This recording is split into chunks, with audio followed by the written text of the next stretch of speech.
வரலாறு பேசுவோமா இன்றைக்கி நம்ம பார்க்க போகிற டாபிக் என்ன அப்படின்னா பேட்டில் ஆஃப் பிளாசி பெங்காலில் நவாபாக இருந்த சிராஜுத்தௌலாவுக்கும் பிரிட்டிஷ் ஈஸ்ட் இந்தியா கம்பெனியில் இருந்த ராபர்ட் கிளைவுக்கும் இடையே இந்த ஃபைட் நடந்தது. இந்த ஃபைட்டுக்கான மெயின் ரீசன் என்ன அப்படின்னா, சிராஜுத்தௌலா பிரிட்டிஷ் ஈஸ்ட் இந்தியா கம்பெனிக்கு கொடுத்த சில சலுகைகளை தப்பாக யூஸ் பண்ணிப்பாங்க. அதனால சிராஜுத்தௌலோட ஃபினான்சியல் ரொம்ப அஃபெக்ட் ஆகும். இன்னொன்று, சிராஜுத்தௌலோட பர்மிஷன் இல்லாமல் கல்கட்டாவை ஃபுல்லாக ஃபோர்ட்டிஃபிகேஷன் பண்ணி வச்சுப்பாங்க. ஃபுல்லாக பாதுகாப்பான முறையில் யாரும் உள்ள வராத அளவுக்கு பண்ணிடுவாங்க.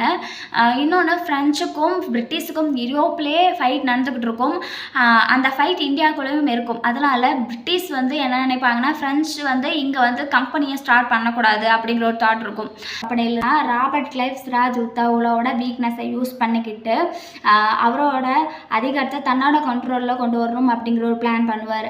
அந்த பிளானை சிராஜுத்தௌலா தெரிஞ்சுக்கிட்டு கல்கட்டா மேலே அட்டாக் பண்ணி பிரிட்டிஷோட கமர்ஷியல் சென்டர், அதுக்கப்புறம் பிரிட்டிஷோட வில்லியம் ஃபோர்ட்டை தன்னோட கண்ட்ரோலில் கொண்டு வருவார். அது தன்னோட கண்ட்ரோலில் கொண்டு வந்தது மட்டும் இல்லாமல் அங்கேருந்த பிரிட்டிஷ் பீப்புளை 146 மெம்பர்ஸை அந்த வில்லியம் ஃபோர்ட் அப்படிங்கிற அந்த கோட்டையில் இருந்த ஒரு சின்ன அறையில் போட்டு அடைச்சி வச்சுட்டு அடுத்த நாள் காலையில் ஓப்பன் பண்ணி விடும்போது அதில் 123 பீப்புள்ஸ்க்கு மேலே இறந்து போயிடுவாங்க. இதை பிளாக் ஹோல் ஆஃப் ட்ராஜடி அப்படின்னு சொல்லுவோம். தமிழில் இருட்டறை துயர சம்பவம்.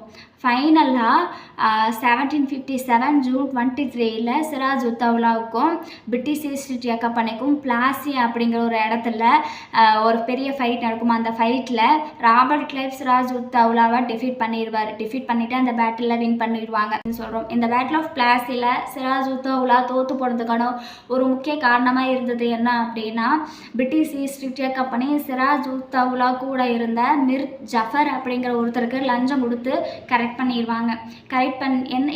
என்ன சொல்லுவாங்க அப்படின்னா, நீங்கள் இந்த பேட்டிலில் எங்களை வின் பண்ண வச்சிட்டிங்க அப்படின்னா அடுத்து பெங்காலில் உங்களை நாங்கள் நவாப்பா அனௌன்ஸ் பண்ணுறோம் அப்படின்னு சொல்லி இது பண்ணுவாங்க. ஸோ மிர் ஜஃபரும் அதே மாதிரி ஃபைட் நடக்கிறதுக்கு முன்னாடி சரண்டர் ஆயிடுவாங்க.